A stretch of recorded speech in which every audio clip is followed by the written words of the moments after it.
Okay po, sa ating pagpapatuloy ng ating pinag-aaralan ng corporate worship, sinimulan po natin nung nakaraan yung mga elements ng corporate worship. Balikan natin ang elements, ito yung mga bagay, mga dapat gawin o dapat naroon sa isang pagsamba. Sinimulan natin nung nakaraan yung pag-awit. Singing the word, na kung saan nandoon, no, dapat ang ating ginagawa ay yung congregational singing, na kung saan ang kongregasyon, yung nandito, sila dapat yung umaawit. Although gumagamit tayo ng mga forms and circumstances, pero ang circumstances natin, ito'y gabay lamang sa ating pag-aawit. At nandun dapat ay musbong ang boses ng kongregasyon. Ngayon ay pupunta tayo sa isa pang element ng corporate worship, at ito nga po yung reading the word, ang pagbabasa ng salita ng Diyos. So reading the word involves both call to worship, scripture reading sa mga iglesia. Most of them, ang ginagawa, halimbawa umaga, ay pangangaral mula sa bagong tipan na binabasa ay lumang tipan. O di kaya naman ay meron silang successive reading din. Halimbawa po sa SGC, sa umaga, New Testament reading, sa hapon po Old Testament reading. So nandun, no, aside sa call to worship, nandun din yung scripture reading. At ang ibang mga iglesia naman, aside doon sa mga scripture, ay meron din silang binabasa. Halimbawa yung creeds and confessions. So nandoon, yan ay mga sangkap ng pagbabasa ng salita ng Diyos. Yan na yung element. As to the form, ito naman po dito rin nag-iiba-iba yung mga iglesia patungkol sa forms. Halimbawa, kagaya nung nakagawian sa atin dito, meron nangunguna sa pagbabasa. Isang tao lamang, yung nasa harapan lamang, yung nagbabasa, sinusundan na lamang ng kongregasyon sa kanilang sariling mga Biblia. Meron din na tinatawag na yung corporate reading naman, na kung saan hindi lamang yung nasa pulpito, kundi yung buong kongregasyon. Responsive reading naman, yung ito yung parang turn-based. Kung sabi natin sisimulan nung nasa harapan, next line or next stanza sa kongregasyon. Tapos ang pagbabasa din, successive chapters, kagaya po ng ginagawa natin. Kung maalala natin tayo nasa mga gawa sa Acts, successive yung binabasa natin, sunod-sunod, chapter by chapter. Sa ibang mga kongregasyon naman, depende sa ipapangaral. So ito yung element, reading the word, yung pagbabasa. Yung forms, ito naman dito nagkakaroon ng pagkakaiba. So sa nabanggit dito, call to worship at scripture reading. So tingnan muna natin call to worship, din mamaya yung scripture reading. So sa call to worship, para po sa marami, sabi nga nila, ang call to worship, ito yung nagsisimula, officially begins the service when the presider reads the scripture. Sa atin, di ba, mayroon tayong binabasa na psalm, mga awit, bilang paghahanda sa kongregasyon. Di ba, binabasa sa atin, nagbibigay ng exhortation sa psalm. Then, hinahanda tayo as we go through the worship. So, call to worship uses scripture to reorient the congregation's focus. Halimbawa, no, kung maalala natin, di ba? Nababanggit ng presider, magsisimula na po tayo, yung iba na nandun pa, kumukuha pa ng mga kape, para ma-order tayo. Calling into order, para tayo mahanda sa pagsamba. At no better way para ma-order tayo kung other than daling tayo sa salita ng Diyos. Sa salita ng Diyos, doon po natin makikita at mababasa kabanalan ng Diyos, pinapaalalahanan ang bawat isa sa atin na tayo ay kulang, tayo mga makasalanan. Malayo tayo sa kabanalan ng Diyos, pero salamat sa kanyang salita, sa biyaya ng salita ng Diyos, napapaalala sa atin kung sino ang Diyos, sino tayo, at ang kanyang ginawa para sa atin. Worship begins as God's divine invitation to gather. Para isipin natin, halimbawa, nandun tayo sa isang event. Dumating na yung, sabi natin, yung pinaka-guest, or yung sabi natin, host or speaker. So, di ba, dapat tumatahimik na tayo. Tayo ay dapat natutuon doon sa tagapagsalita na yon. At sa pagsamba, sa bahay-sambahan, ang guest na yon ay none other than God. God Himself calls believers to Him. at tayo ay ma-order para ihanda ang ating sarili para sa pagsamba sa Kanya. So call to worship is a powerful symbol of God's initiative as He calls the meeting to order. The congregation is gathered communally. Meron tayong communion sa Diyos. Meron tayong relasyon. Meron tayong yung ating pagbabasa ng Kanyang salita, yung Kanyang kapahayagan ng Kanyang sarili, at meron tayong pagsamba sa Kanya.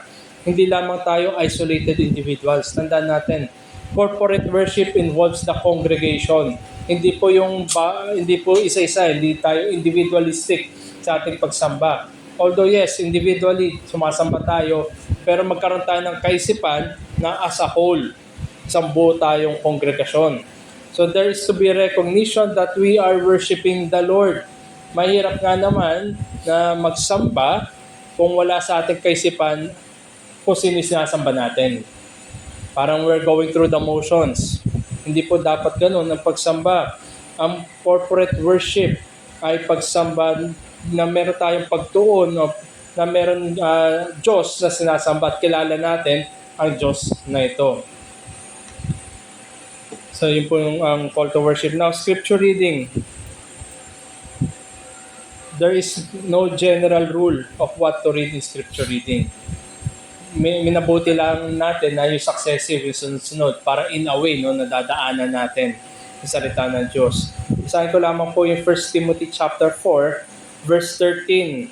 Sabi po doon, until I come, devote yourself to the public reading of Scripture, to exhortation, to teaching. Ito yung sabi ni Apostol Pablo kay Timoteo, na ito dapat yung kanilang ginagawa. Meron pagbabasa ng salita ng Diyos publicly, meron nagbibigay ng exhortation sa binasa salita ng Diyos, at meron pangangaral. Yan. So scripture reading is an essential aspect of corporate worship. Aside do sa mga tinatalakay natin na elements, isa-isa. Nandun yung yung singing the word of God, ito yung mga hymno natin, yung mga inaawit. Narito rin ngayon sa ating pinag-aaralan ang pagbabasa ng salita ng Diyos. So essential part yan, o essential aspect ng corporate worship. So it draws the attention of the listener to hear directly from the Word of God. Kasi ang binabasa ay salita ng Diyos. So it is what it is. Kung ano yung binabasa, yun yung naririnig ng kongregasyon. So it draws the attention of the listener to hear directly. I hope, pag nagbabasa tayo ng Biblia, pinaniniwala natin yun na yun ay salita ng Diyos. At kung ano yung ating nababasa, yun ang salita ng Diyos na ibinibigay para sa atin, para mabasa natin at mapakinggan. So there must be reading of the Word, necessary faithful exhortation, and teaching the congregation. So nandun yung parts, gaya na sinabi sa 1 Timothy chapter 4 verse 13. Until I come, devote yourself to the public reading of Scripture, to exhortation, to teaching. Reading, exhortation, and teaching. So naroon dapat. Pinakamadaling part doon is the reading part. Kasi babasahin lang natin na maayos yung salita ng Diyos, and that's the reading part. Now, we go to yung sa exhortation. Scripture reading trains the hearers to appreciate the unity of Scripture. Para makita natin na hindi parang isolated topics yung Biblia, kundi yan ay isang cohesive, isang tuloy-tuloy na kwento na makita natin din yung greater part ng plano ng Diyos sa kaligtasan. Kaya nga, minabuti natin na isunod-sunod yung scripture reading natin. Trains the hearers to appreciate the unity of Scripture, convicting with the reality of our sinful state. Ito naman yung kwento ng salita ng Diyos mula sa simula hanggang sa dulo. Genesis hanggang Revelation. Na ang tao ay makasalanan, nagrebel siya sa Diyos, at ang gawa ng kaligtasan ng Diyos ay unti-unti nag-unfold hanggang dalhin ang kanyang mga tinubos tungo sa kanyang magpawalang hanggan. So ito naman yung overarching na kwento ng Scripture. At ito rin yung pinapakita sa atin as we go along, as we read yung Bible. And the Word of God convicts individually and corporately. Bawat isa sa ating pagbabasa o sa ating pakikinig na salita ng Diyos, nangungusap sa atin. Nako-convict tayo, pinapaalalahanan tayo ng mga kasalanan na maaaring nananatili pa sa atin o maaaring nangunguna, yung reigning sin natin. Kino-convict tayo doon na salita ng Diyos, hindi lamang individually but as a church din o as a congregation, corporately. Dinidil rin ng Diyos ang kongregasyon as we behold this word. And that the people who have fallen short realize the urgency and full dependency of the Savior. Ito naman yung pinapangaral ng salita ng Diyos, na bagaman makasalanan nasa libutan, merong mga kinahabagan at pinapakita sa kanila kung paano po ang daan ng kaligtasan tungo sa ating Panginoong Jesucristo. So individually, bawat isa sa atin, and corporately, sa pagtitipon, nandun yung dealing ng God sa pamamagitan ng reading the Word. So dito, makita natin, first challenge para sa atin. Reading Scripture in a congregational worship setting is essential in placing the focus where it needs to be. Ang focus natin na pagsamba, na ating lahat ng ating ginagawa sa ating pagtitipon ay dapat ayon sa salita ng Diyos. We are focusing on the Word of God. We are placing our focus on the Word of God because that is how we can know God and how we can worship Him correctly. Kung wala ang salita ng Diyos, ay maaaring anything goes yan, each to his own. Pero salamat at mahabagi na Diyos na pinagkaloob niya tayo ng kanyang salita at pinapahayag niya ang kanyang layunin, yung kanyang will para sa atin. So secondly, makita natin na sa reading the Word, is let the Word of God speak for itself in the reading and exhortation. Hayaan natin ang salita ng Diyos na magsalita, na mag-i-deal tayo sa kaanumang kaparaanan, ang Diyos ang nakakaalam. But we must let the Word of God speak for itself. Una-una, hayaan natin matapos yung pagbabasa ng salita ng Diyos. So finish first the Word of God. Pumari natin iwasan na mag-interject tayo or maglagay tayo ng ating sariling, sabi natin, commentary natin. Hayaan natin muna na tapusin natin yung pagbabasa ng salita ng Diyos. Then after that, yung exhortation. Then wrestle and study the Word of God. Lalo na rin sa mga presider at sa magbibigay ng exhortation, we must wrestle and study the Word of God. Tandaan natin, aside sa pagbabasa, na we read it na maayos sa kaparaanan, sa salita ng Diyos, ang pagbibigay din ng exhortation ay dapat din ay tapat sa salita ng Diyos. Diligence ang kailangan dyan, paghahanda, pag-aaral. And by the help of the Holy Spirit, illumine the Word and organize an exhortation to see Christ more clearly. Nandoon sa tulong ng Banal na Espiritu, tulungan niya yung presider para magampanan yung kanyang tungkulin sa pagbabasa ng salita ng Diyos pati sa pagbibigay ng exhortation. Pinapaliwanag niya yung salita ng Diyos as the presider wrestles with the Word sa kanyang paghahanda, sa kanyang preparation. At pagdating ngayon sa kanyang presiding, sa pagbibigay niya ng exhortation sa salita ng Diyos, ay naroon yung sabi natin, finished work. Although, siya yung presider yung gumawa, pero siya ginabayan, tinulungan siya ng Banal na Espiritu sa kanyang paghahanda. So, nandun yung beauty of it. So, hindi ito base lamang sa kakayanan ng presider, kundi tayo lalo pa umaasa sa Diyos na siyang kumikilos sa ating pagsamba. So, nandun na pinuput into order ng Diyos, kahit sa element ng scripture reading and call to worship, naroon yung kaayusan na pinapakita sa atin. Nabanggit ko po kanina yung public reading. Ito rin yung nabanggit sa 1 Timothy chapter 4, verse 13. Pero hindi po ibig sabihin na sa public lang tayo magbabasa ng salita ng Diyos. Although sa konteksto ng corporate worship, yes, publicly yan. Pero wag natin kaligtaan to exercise the private reading of the Word. Ito yung sabi natin kalimitan na nagiging downfall. Hindi ka nawawala sa isang sinasabi niya, siya ay mananampalataya. Parang sapat na siya na tuwing linggo lang makakarinig. May scripture reading naman sa Sunday, okay na yan. Pero dapat meron siyang private reading of the Word. Napakahalaga po nito dahil tinatanaw natin ang salita ng Diyos as an essential part ng pamumuhay bilang Kristiyano. Sabi nga sa 2 Timothy chapter 3 verses 16-17, All scripture is breathed out by God and profitable for teaching, for reproof, for correction, and for training in righteousness, that the man of God may be complete, equipped for every good work. Scripture, salita ng Diyos, yan ay sabi natin, treasure yan, yaman yan. Yan ay means of grace, kasangkapan ng biyaya, bawat sa isang mananampalataya. At sabi nga nila, Christians are people of the word. Ito nga yung lalo na yung nagsimula, yung Islam. 600 plus AD hanggang 700, dun you start. They refer to the Christians as people of the word. Magandang panahon na patunayan natin that we are truly people of the word. Na tayo ay tao, mga tao ayon sa salita ng Diyos. Binabasa natin, pinapahalagahan natin ang salita ng Diyos, tinatanaw natin yan ay napakahalagang kasangkapan ng biyaya na binibigay sa atin ng Diyos. We are made available.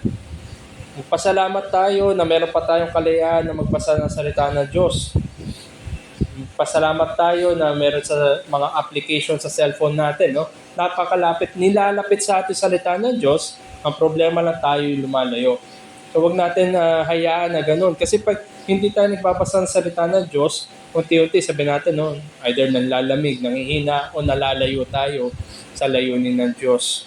Sabi nga ng isang Puritan na si William Gurnall, sa kanyang aklat na Christian in Complete Armor, sabi niya, Christian, prize thou the word, feed on the word, whether it be dished up in a sermon at the public or in a conference with some Christian friend in private, or in a more secret duty of reading and meditation by thy solitary self. So, pinapakita lang ng Puritan na ito ng pagbabasa ng salita ng Diyos publicly sa corporate worship, semi-public, no, kung sa kasama mo mga Christian friends, at lalo-lalo na sa private, secret, yun sa ating mga sariling buhay. Yung kung tayo lang nandun, ano ba ginagawa natin sa ating pang-araw-araw na buhay, pagising natin, ano ba ginagawa natin. So nandun dapat napakahalaga na aspeto, parte ng buhay natin ang pagbabasa ng salita ng Diyos. And the sufficiency of Scripture, yung kasapatan na salita ng Diyos, is the foundational Christian doctrine. Foundational yan. Kung alam ba, no, magtatayo tayo ng building, inuuna natin foundation. At oras na natayo yung foundation, hindi natin tinatayo ulit. Nandun ay pundasyon eh. At tinatayo na lang yung mismo structure. So nandito sa Christianity, isa sa foundational Christian doctrine ay ang kahalagahan at kasapatan ng salita ng Diyos. Sufficiency of the Word of God.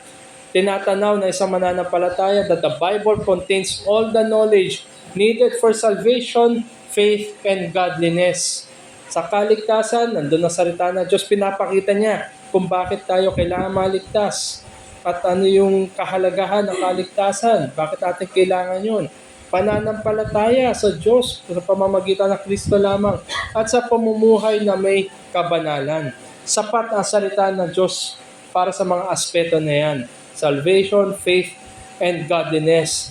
And also, the sufficiency, yung kasapatan ng salita ng Diyos, it asserts that God's written word is the ultimate, inerrant, hindi nagkakamali, and final authority requiring no additional revelation or human traditions to complete. Sapat ang salita ng Diyos. Hindi kailangan ng mga tradisyon ng tao, hindi kailangan ng kuro-kuro o opinion ng kusino man, at hindi tayo naghihintay ng additional na kapahayagan. Sapat ang salita ng Diyos para sa kaligtasan, sa pananampalataya, at sa kabanalan. So we must read the Word of God over and over again. I hope na nagbabasa tayo ng salita ng Diyos araw-araw. And I hope na hindi lang minsan natin natapos cover to cover sa buhay natin.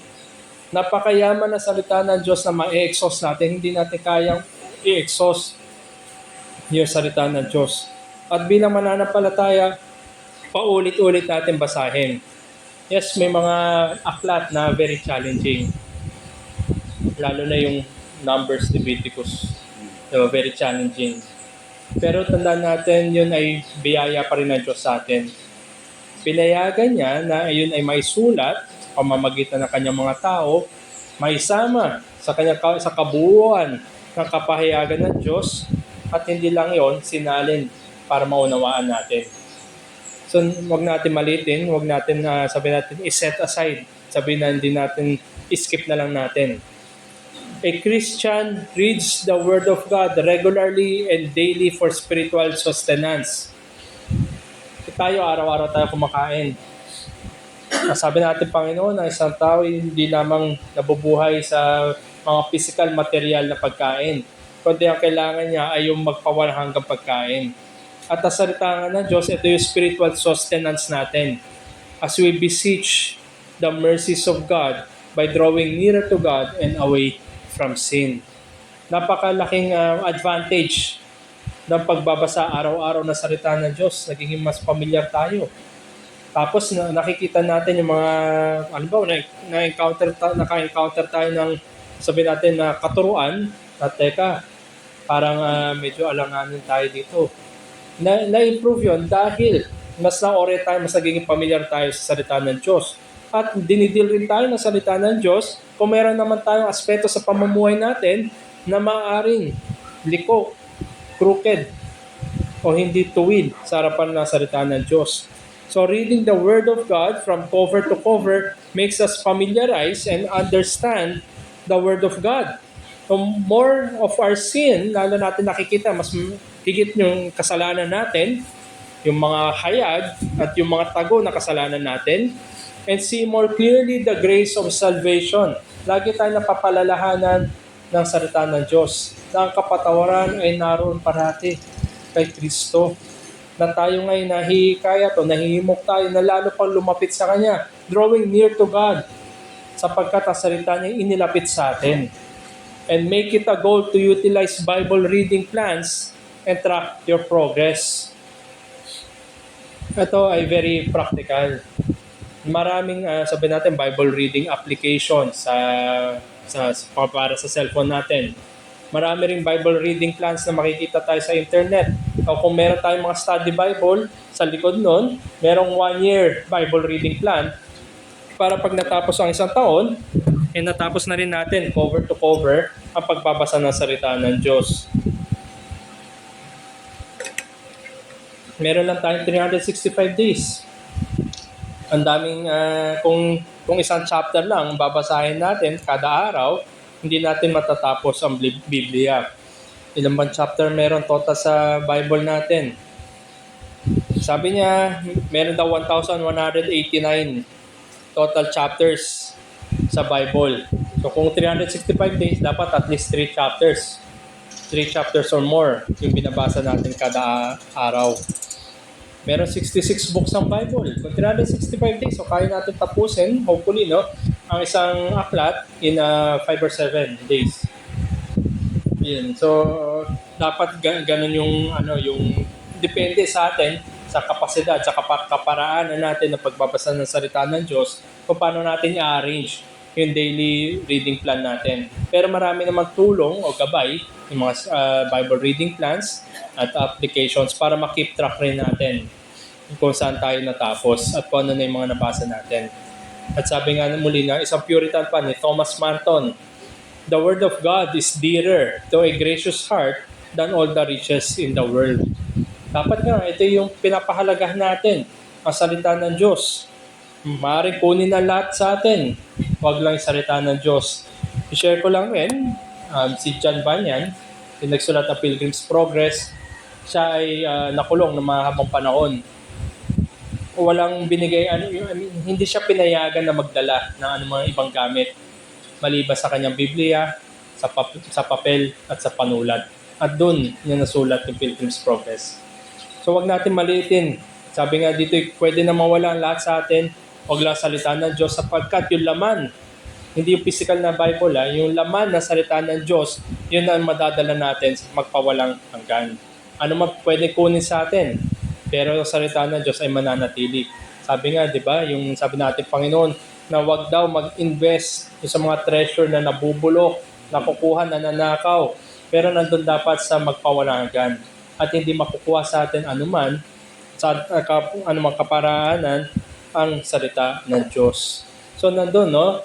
Call to worship, the scripture reading natin, publicly, privately, individually, corporately, dinidil rin tayo. At napakalaking benefit kasi nadadaanan natin yung mga chapters, yung mga doktrina na tinuturo, at yung nakikita natin yung buong redemptive plan, yung kwento na kasaysayan ng pagtutubos ng Diyos sa makasalanang tao. Now, let's come to a point or part na sabihin natin, although hindi siya related masyado sa corporate reading, sa reading of the Word of God, pero ito ay nananatiling isang issue na dapat maging siguro malinaw sa bawat isa sa atin. At yun ay meron nakaka-apekto din sa corporate worship, sa reading of the Word. Ang issue na ito na throughout history siguro, parating pinag-uusapan. Anong version dapat yung binabasa? Ginagamit sa reading, publicly or privately, ano yung version? Tandaan natin, daming version na meron. Ang daming version.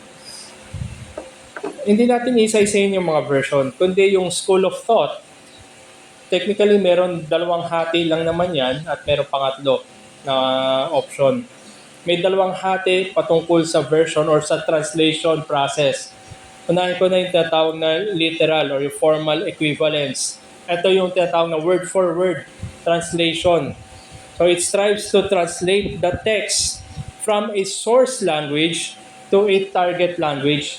Tandaan natin, lumang tipan, ito ay sinulat predominantly sa Hebrew language and parts nun sa Aramaic. Bagong tipan, yung Common Greek, yung Koine Greek na tinatawag. So hindi natin lengguwahe yun. Malayo-malayo sa atin yung mga lengguwahe na yon. Pero magpasalamat pa rin tayo dahil nakita natin kung paano kumilos ang Diyos. Inihanda niya yung kanyang mga tao throughout history para maisalin yon mula sa mga lengguwahe na yon, Hebrew, Aramaic, and Greek, patungo ngayon sa atin. English, meron nga rin Tagalog, di ba? Meron nga rin ako nakita parang sabi natin Bisaya yata o Ilocano na version. At saka naging made available sa iba-iba yung lengguwahe. Siguro may mag-digress lang ako konti kung naalala natin yung account ng Tower of Babel. Diba nandun, no? Sabi ng Diyos kasi, humayo kayo at magparami. Yun naman yung utos eh. Pero nang ginawa ng mga tao na yun, sila nagkumpulan. So hindi nila sinunod yung utos na humayo. Nagkumpulan sila, tapos nag-try silang gumawa ng tore para maabot nila yung langit. Tandaan natin, nung nagkasala si Adan, di ba nailayo na? Ang Diyos ang lumalapit. Siya yung nagdamit kay Adan, siya yung nagbigay ng pangako. Pero instead na yung Diyos ang lumapit, dapat panghawakan ng mga tao yun na mabuti, mapagbiyaya ang Diyos dahil siya yung lumalapit. Pero ang ginawa, sariling gawa. Kami ang lalapit dyan. So ito yung tore. At ngayon, di ba binigyan sila ng kahatulan ng Diyos na kinonfuse. Nagbigay ngayon ng ang dami iba-iba lengguwahe. Now, fast forward sa panahon natin ngayon, kahit ganun yung nangyari, dahil kailangan, for the time, sa paghahanda, maraming kailangan mangyari. Ngayon, nakita natin na in spite do sa dami na iba-ibang lengguwahe, ang Diyos ay nandun pa rin, kumikilos. Inihahanda niya para matranslate sa lahat ng lengguwahe ang salita ng Diyos. At ano ang pangako natin, Panginoon Jesus? Dalhin nyo, ipahayag nyo ang ebanghelyo hanggang sa kasuluk-sulukan, hanggang sa end of age. So, ibig sabihin, lahat ng lengguwahe ay may aabot, lahat ng mga tao ng ganung lengguwahe ay makakarinig. At sabi natin, mapapamilyarize sila or maririnig nila, magiging sila conscious sa salita ng Diyos in their own language. So, hindi ito, sabi natin, hindi ito detrimental dahil maraming version, maraming language, kundi nandun pa rin ang biyaya ng Diyos para maiabot sa atin ang kanyang salita. So going back, ito yung translation process from a source language to target language while keeping the original word order. Nandun pa rin yung word order, yung original word order niya. Yung grammar, siyempre inaayos lang dahil hindi lahat ng lengguwahe ay pare-paras yung grammar niya. Tapos yung sentence structure din, intact pa rin. Para inaayos na para hindi weird yung dating sa atin. Kunwari na lamang mga ibang lengguwahe. sabi natin Chinese. Sabi natin, pag tayo Pilipino, ako'y kumain sa Chowking. Pag medyo barok yung Chinese natin, kinain ako ng Chowking. Ito na mangyari. Pero inaayos pa rin sa translation process para maging natural sa language natin. Pero kinikip niya, maintain niya yung word for word, yung grammar, yung structure, para keeping it as close as to the original. In our own yung grammar natin. Example nito ay yung ESV, NASB, King James, saka New King James. Marami pa pero just the four, yung prominent na example sa tinatawag na literal or formal equivalence. So meron pros and cons naman sa mga translation sa literal or formal equivalence word for word. Pros niya, for precision, captures the exact phrasing, vocabulary, syntactic nuances of the original text. Kinikip niya, minimaintain niya. For reading and study, highly useful for scholarly, legal, or religious texts where every single word matters. For transparency, pinapakita sa atin kung paano yung sa original. Allows the reader to see exactly how the original author constructed their sentences. So nandun, as close to the original as possible. Ang cons niya, minsan limitations niya, yung readability. Different languages have different grammatical rules. Di naman lahat pare-parehas na subject-verb agreement lang. Meron mga, sabi natin, complex rules ang iba-ibang lingwahe, lalo ng Griego. A heavily literal text can sound clunky or stiff in the target language. Minsan kasi may mga salita na nag-exist, ginagamit sa lumang panahon, na mahirap i-translate sa panahon natin. Kaya minsan may mga weird translation. Gaya, hanapin ko po habang naghahanap ako.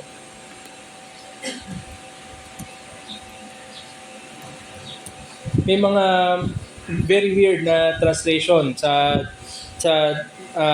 from yung lumang lingwahe patungo sa atin ngayon. Halimbawa na lamang, sa King James Version, tandaan natin, 1611 to. So, ang tagal na panahon mula nung Hebrew, Aramaic, saka nung Greek. Sa lumang tipan, sa King James Version, so Hebrew ito, meron sa Numbers 23, 20, or sa, I think, somewhere sa lumang tipan to, na na-translate ang isang word patungo sa English na ng translation nito na unicorn. So parang teka, wait. Lalo na pag gamit pa rin natin King James. Unicorn, di ba? Ang nakaisipan natin na unicorn, yung kabayo may sungay. So ganun yung naging translation for some reason. Ang ginagawa nila is try nilang i-accommodate yung dating principle or dating kung ano yung pagkakaintindi. Tapos nilalagay nila sa lengguwahe natin ngayon. Siguro yun ay may horse figure na may sungay, kaya ang pagkakaunawa sa panahon na natin ngayon ay unicorn. So unicorn. So ganun yung naging isa sa mga sabi natin limitation ng literal or formal equivalence. Pero tandaan natin, in spite of that limitation, yung readability niya, nandun pa rin yung napakadaming pros niyan.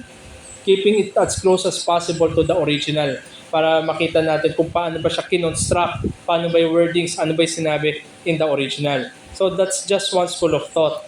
Now, doon sa pangalawa na school of thought, ito yung tinatawag na dynamic equivalence. Yung thought for thought. Yung kaisipan, parang sinasummarize yung principle, yung substance, tinatranslate ngayon, yun yung nilalagay sa mga Bibles natin. So dito sabi niya, prioritizes conveying the core meaning, yung tone and emotional impact of a source text rather than its exact literal wording. For example, yung NIV, yung New Living Translation, NLT, Common English Bible, CEB. So marami pa yan. So nandun yung thought for thought. Kung ano yung sinasabi, yun yung tinatranslate, hindi siya word for word. Okay. Gaya ng formal equivalence, may pros and cons naman ng lahat. So tingnan natin muna kung ano yung pros na itong dynamic equivalence. Pros niya, high readability. Tinatanggal niya yung strict grammatical rules, grammatical structures of the source language. And the translation reads smoothly and sounds native to the target audience. So parang unang basa o unang reading na naintindihan natin kagad. Halimbawa yung NIV, very reader-friendly yan, yung NIV, madaling basahin. Cultural accessibility, it replaces cultural specific yung mga idioms. Lalo na kasi kung halimbawa word for word, ang example ng idiom, raining cats and dogs. So pag ni word for word yan, talagang umuulan ng aso sa kapusa. Pero pag dynamic equivalence, yung thought niya, di ba, malakas yung ulan. Parang ganun. So yun yung difference. Si formal equivalence talaga itatranslate ninyo literally. So dito yung mga idioms, mga metaphors, o di kaya yung mga ancient references, nire-relate niya sa modern equivalent na nawawala na ngayon yung totoong substance o gustong sabihin. General audience, highly effective where the primary goal is to communicate. Yun yung goal. Ang goal niya is to communicate with the reader quickly and impactfully. Yung dynamic equivalence ginagamit. Kaya nga, very, sabi natin, nire-recommend din sa marami yung NIV dahil madali siyang basahin. Ayan. Okay, ano yung cons na itong dynamic equivalence? Ayan, medyo madami. Loss of detail. By focusing on the overall meaning, many things, yung grammatical order, yung lexical noun, yung word mismo, are sacrificed. Dahil kailangan may tawid niya, may communicate niya yung gustong sabihin kaysa doon sa overall meaning. High risk of subjective interpretation. Translators are forced to interpret what the text means rather than simply translating what it says. Ibig sabihin, ginagamit yung, sabi natin, ano man yung meron sa translator, political man, or ano pa yung mga kinagisnan niya, nakaka-apekto yun sa kung paano niya i-translate. Kasi ang translation dito, yung thought, hindi yung actual na word, kundi yung thought na sa pagkakaunawa niya, yun din yung tinatranslate niya, binibigay niya sa atin. Vulnerability to bias. This method provides more freedom, making it easier for translators to inadvertently skew the text to align with their own theological, cultural, or ideological perspectives. Halimbawa na lamang, lalo pang nakikita itong dynamic equivalence sa mga version o translation na ginagamit ng mga kulto. Dahil sa theological bias nila, halimbawa na lamang sa mga grupo na hindi naniniwala na Diyos si Kristo, dahil ganun yung theological background nila, tinatranslate nila yung mga teksto to some other way para maiwasan yung direct na coherence sa pagiging Diyos ni Kristo. Impaired cross-referencing, yung pang-apat. Inconsistent in how they translate yung recurring words. Doing detailed and word studies for cross-referencing between passages is highly difficult. Halimbawa, sa mga maraming text, kunwari na nagbabanggit na yung common na naulit na salita. Pero dahil sa dynamic equivalence, sabi natin sa verse 1, iba yung pagkakatranslate niya. Kaysa doon sa later na verse, iba rin yung pagkakatranslate niya. So mahirap magkaroon ng cross-reference pag hinanap natin. Halimbawa, maraming form ng pag-ibig, lalo na sa salitang Griego. Pag ginamit yung thought for thought on one text, love pa rin naman yun. Pero pagdating naman sa ibang text, ibang klaseng love na. So kung titignan mo, kung may cross-referencing tayo sa likod ng mga aklat, di ba sa likod ng mga libro, may mga sabi natin L o love, ito yung mga text. Mahirap, glossary. Mahirapan ka ngayon mag-refer. Kasi iba-iba yung translation niya. On the same word, iba-ibang text. And last, disconnected from the original text. Readers must rely entirely on the translator's judgment. Yung thought for thought, dahil nga yung thought mismo yung nilagay niya doon, hindi yung word for word. So mas malayo siya kumpara doon sa formal equivalence na they strive as close to the original text as possible. Yung sa dynamic, yung translation na. Yung pagkakaunawa ng translator, yung lalabas, yung judgment ng translator. So bigyan natin, sabihin natin na ito yung third. Hindi naman talaga to translation, pero sinama na lang natin kasi another school of thought to. Yung paraphrase na tinatawag. So nire-rephrase niya, nire-restructure niya sentences from the original text to enhance clarity and accessibility for a modern audience. Example yung message o the kay Living Bible. So kung yung formal equivalence, word for word, talagang literal niya, minimaintain lang niya yung grammatical structure para unawa natin as close to the original as possible. Yung dynamic naman, yung thought, yung buod, yun yung nilalagay niya sa translation. So medyo malayo na siya sa original text, lalo yung paraphrase. Dahil ginagawa niya para maintindihan natin, para maging angkop sa modern audience. Hindi yun na yung mga tao sa lumang panahon, yun na lumalabas dito. So yan yung Message and Living Bible. So kung para mabigyan tayo ng short graph, malabo. Sige, yung nasa kanan, word for word, interlinear for sure. Kung nakakita na kayo ng interlinear na Bible, so nandun yung English text, nandun din yung Greek original. So for sure, word for word yun. Tapos nandyan next would be yung NASB, o di kaya LSB, yung Legacy Standard Bible. So, tapos yung Amplified, RSV, ASV, KJV, New King James. Habang pumupunta tayo palapit sa kaliwa, and nandyan na yung Thought for Thought. At doon, Thought for Thought, nandyan yung NIV, NLT, CEB. Tapos yung pinakadulo na niyan, sige, padala ko na yung picture. Yung pinakadulo niyan, yan na yung paraphrase. Yung huling dalawa, actually yung GMT, hindi ko pa na-encounter to.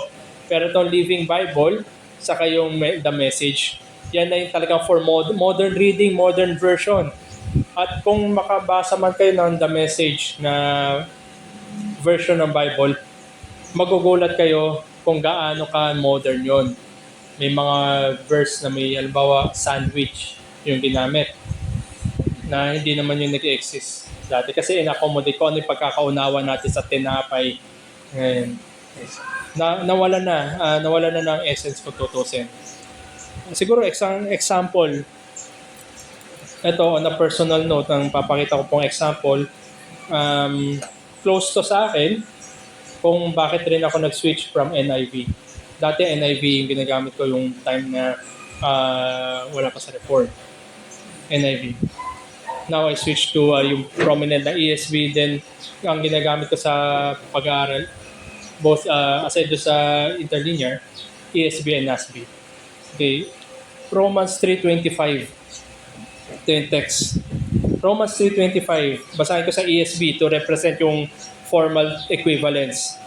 Whom God put forward as a propitiation by His blood to be received by faith. This was to show God's righteousness, because in His divine forbearance, He had passed over former sins.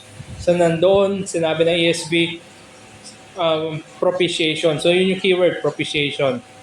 Sa NIV, to represent yung dynamic equivalence, sabi, nirender ng NIV, God presented Christ as a sacrifice of atonement through the shedding of His blood to be received by faith. He did this to demonstrate His righteousness, because in His forbearance, He had left the sins committed beforehand unpunished. So, key difference doon, hindi niya ginamit yung word na propitiation. Kung maalala natin, meron tayong naging pag-aaral doon sa gawa ni Kristo. No? Yung mga levels. Ang ginamit ng NIV, atonement. Atonement, pantakip. Propitiation, so many levels ng propitiation. Hindi lamang yung pantakip, nandiyan din yung to pacify, yung puot ng Diyos. Hinuhupa niya dahil sa ganyang ginawa na sacrifice na atonement. So, tapos nagkaroon ng pagkakasundo. So, ganun kabigat yung propitiation na word. Then, to represent yung paraphrase, yung The Message, God sacrificed Jesus on the altar of the world to clear that world of sin. Having faith in Him sets us in the clear. God decided on this course of action in full view of the public. So, needs a lot of explanation to. God sacrificed Jesus on the altar. So, anong ibig sabihin? So, needs a lot of explanation. Tapos, meron din ginamit na God decided on this course of action. So, medyo modern term itong course of action. So, parang, di ba, may plano. Tapos, ito yung gagawin natin na plano. So, very, in full view of the public. So, yan, needs a lot of explanation. Pero, naman, to the credit of yung Message, among all do sa mga verse do sa paraphrase na ito isang medyo malapit-lapit pa. So, could be worse. Pero ito yung malapit-lapit. Okay. Isang verse lang ito. Basahin ko na lamang siguro yung other verses. Halimbawa na lamang, Titus 3:10. Sa ESV, as for a person who stirs up division after warning him once or then twice, have nothing more to do with him. So, it deals with discipline. Sa ESV naman, sa NIV pala, warn a divisive person once and then warn them a second time. After that, have nothing to do with them. So, medyo malapit-lapit din. Pagdating sa the message, warn a quarrelsome person once or twice but then be done with him. So, tinranslate niya divisive. Kasi doon sa ESV, stirs up division. So, itong tao na ito talagang nagkakaroon ng dissension, ng pagkahati-hati sa loob na isang kongregasyon, sa loob na isang iglesia. Pero pagdating doon sa the message, quarrelsome yung kanya ginamit. So, quarrelsome in what way? Mapag-away ba? Physical pa to? Pero doon sa tamang term niya, yung dissension. Nagkikongkos sa pagkahati. Yeah. So, another would be patungkol naman sa culture. 1 Corinthians 6:9, ESV, or do you not know that the unrighteous will not inherit the kingdom of God? Do not be deceived. Neither the sexually immoral, nor idolaters, nor adulterers, nor men who practice homosexuality. Sila yung hindi na mag-inherit ng kingdom of God. Sa NIV, or do you not know that the wrongdoers will not inherit the kingdom of God? Do not be deceived, neither the sexually immoral, nor idolaters, nor adulterers, nor men who have sex with men. Ang key difference dito is ginamit ng NIV, wrongdoers, yung mga mali yung ginagawa. Pero sa ESV, unrighteous, hindi matuwid. Ibig sabihin, kapos sa katwiran. Lahat tayo kapos. Pero paano tayo naging sapat? Sa pamamagitan ng pananampalataya kay Kristo lamang. Sa NIV, wrongdoers yung mali yung ginagawa. So medyo step lower yun. Mas tama yung unrighteous. Kasi kung mali yung ginagawa, it could mean many things. Sa the message, paraphrase, don't you realize this? And don't you realize that this is not the way to live? Unjust people who don't care about God will not be joining His kingdom. Those who use and abuse each other, use and abuse sex, use and abuse the earth, and everything in it don't qualify as citizens of God's kingdom. So sabi niya, he will not join. So parang pwede tayo mag-join. Tapos napakababaw ng kanyang translation, abusing. So kung hindi abusive, pwede. So depende, no? So hindi ito tamang translation. So ito yung gusto ko impart sa atin, no, for this morning, reading of the Word of God, call to worship, scripture reading, saka yung ating private reading. So hindi natatapos ang pagbabasa ng salita ng Diyos sa corporate worship, pero lalo-lalo pa, tandaan natin, 6 days a week, we are in our own, in private. Nagbabasa tayo sa salita ng Diyos. Tapos tinalakay na lamang natin yung anong version yung babasahin natin. I am espousing yung formal or yung dynamic. Formal equivalence yung literal, the word for word. Kaysa doon sa dynamic equivalence na yung thought yung kanyang tinatranslate. And definitely hindi ko marirecommend yung paraphrase. So, ito po yung mga references na aking ginamit, yung corporate worship ni Matt Werker. Tapos meron dalawang links dito patungkol sa corporate worship din. Okay, yung isa yung number 3, pinaka-recent, updated last year lang. Yung mga translation, doon niya binanggit niya, very useful tool yan para sa mga pagpili ng translation natin. So, any questions po para sa atin? I think baka mamaya sa no version. Sige, ano po, may mga questions po ba tayo? Or, siguro, combination. Maganda rin, literal and dynamic. Opo, kasi minsan, no, kalimitan. Lahat literal kasi. Oo, may mga mahirap intindihin. Parang unang tingin mo, di ba, or pangalawang baso, ano ba ang sinasabi niya? Minsan mahirap intindihin. So ngayon, kino-cross-reference natin doon sa dynamic para makita natin, yung ganun pala yung gusto niya sabihin. Now, babalik tayo sa literal. Itatry natin ngayon ayusin kung kung ganun yung thought. So, combination is a good way or a good tool para gamitin. Hindi natin maiwasan. Mahirap talaga. Minsan nga, parang medyo barok. Word for word siya. Isang thinking as a whole scripture. don't see it by the letters, but by the spirit. Ginagamit din ng Taiwan, the spirit like from Dave's, May ano, parang yun. may gano'n na ano no, na principle na yung may, to balance yung principle na yon at tanawin natin kung paano ba yung sa doctrine of the Word of God. At tandaan natin, nabanggit din naman na gumamit ang Diyos, moved by the Spirit. So, ibig sabihin, yung inspired na word ay yung nakasulat, hindi yung nagsulat. So, yung nakasulat, ito yung inspired, ito yung inerrant, yung hindi nagkamali, original. Pero syempre, iba na yung original natin ngayon. Makita rin natin ginamit ng Diyos sa pamamagitan ng kanyang Spirito para gamitin yung mga nagsulat na yon.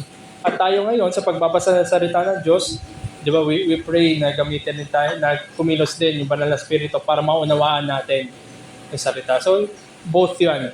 Both, we rely on the Spirit. Pero titignan rin natin yung mismong words. Binabasa rin natin.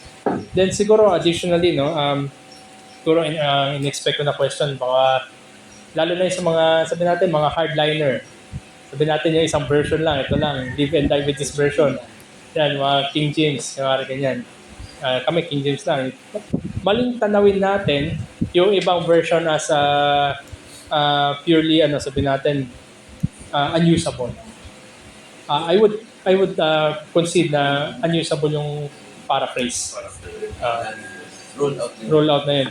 Pero between formal and dynamic, lalo na doon sa mga hardliner, ang mahirap kasi sa hardliner, hindi nila tinatanaw yung biyaya ng Diyos na ginamit sa ibang mga tao para gawin, para magsalin. Ang nangyayari, all in by all sila doon sa King James. To the point na King James yung tama, yung original mali. Tandaan natin, English yung King James, hindi yan original language. Nag-refer lang rin yung King James sa mga sa TR, sa Textus Receptus na tatawag. Doon nag-rely, which is a old language lang yun yan. At even yung pinag-rely na yung Textus Receptus na yun, ay meron errors. May mga text na wala doon sa karamihan ng mga original or ancient text. Pero naging hardliner lang yung marami sa King James. Because isa yun sa, kasi yun yung tawag nga is authorized version. Kasi inauthorize yun ng ni King James. Ayan. Pero in terms of unang English translation, hindi. Nauna yung kay King James. Ayun lang. So, wag tayo maging hardliner, wag rin tayo maging hardliner na, ESV only lang kami. Hindi ganun ang tamang Christian duty. Ay, sige, may question po po. Ay, sige pa. Kasi, mayroon pong inagay back na namin na magbabasa kami ng Bible, pero mayroon kami fasting. Okay, yung tanong po is, aside sa pagbabasa, no, meron ka rin fasting. Sa pag-usapan natin yung reading lang muna, purely reading. Sa reading ng scripture, I would stand na you can read it anytime, anywhere, with or without fasting. Kasi biyaya pa rin ng Diyos yan, minsan Kristo yan. Dapat nga ginagamit natin.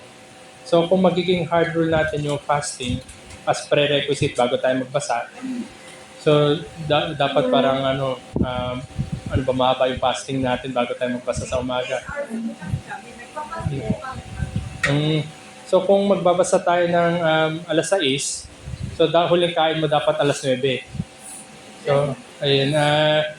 If it works sa tao, kung nakabuti sa kanya yung fasting, tapos na hindi pa rin nawawala yung, sabi natin, may energy pa rin siya, nandun pa rin siya sa yung diwa niya, sa pagbabasa, naunawa pa rin niya, then well and good. Pero again, hindi po, sabi natin, hard requirement yung fasting sa pagbabasa sa salita ng Diyos. Pwede tayo magbasa ng salita ng Diyos without fasting, kahit busog, kahit gutom. Ayan po. Sabi nga rin ni Paul, no? Ano man yung circumstansya niya sa buhay, siya ay natutunan niya yung kasapatan. Si Paul, yung time na yun sa Philippians to, no? Si Paul ay nasa bilangguan. For sure, yun, may fasting din. Kasi hindi sapat yung orasyon. No? Pero ano man, sagana man o kulang, sapat sa kanya at kasama niya parati ang salita ng Diyos. Kahit kayo sabihin natin sa mga huling araw niya, sabi niya kay Timoteo, dalhin mo yung aking yung parchments, yung parang notebook o di kaya yung papel para sulatan. So nandun, yun nakatuon siya sa treasure niya, yung Word of God, hindi sa food. So gutom man o hindi.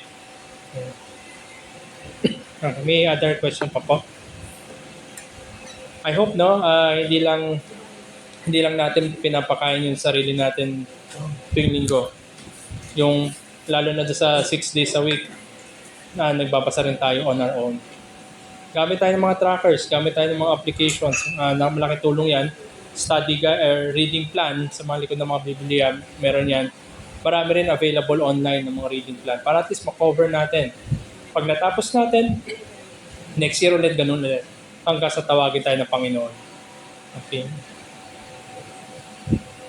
Sige po, magtapos po tayo sa panalangin. Aming Diyos na dakila, muli kami lubos na nagpapasalamat sa inyo pong biyaya at habag na pinaabot po ninyo hanggang sa panahon namin ang inyong pong salita. Sa kaparaanan na aming naunawaan, nababasa, naintindihan. Ang dalangin namin na sa tulong ng Banal na Espiritu ay lalo pa kami lumago at samahan nyo kami araw-araw, hindi lamang sa panambahan. Na buksan ang inyong pong salita, basahin, namnamin, at makita nga tunay na ito'y malaking benefit sa amin. At ito nga inyong pong means of grace na binibigyan nyo pa rin available sa amin. At ipanalangin namin yung mga kapatiran sa ibang lugar na kung saan ay hindi po available sa kanila salita ng Diyos. Patago, marahil ang salita ng Diyos. Dalangin namin na hindi po makuha sa kanila, sa kanilang puso, sa kanilang kaisipan, ang inyong pong salita. At ito nga rin na mag-ikayat pa sa amin na lalo pa na magbasa, manalangin, at dalhin ito hanggang sa aming huling. Ito po aming dalangin sa ngalan ni Jesus. Amen.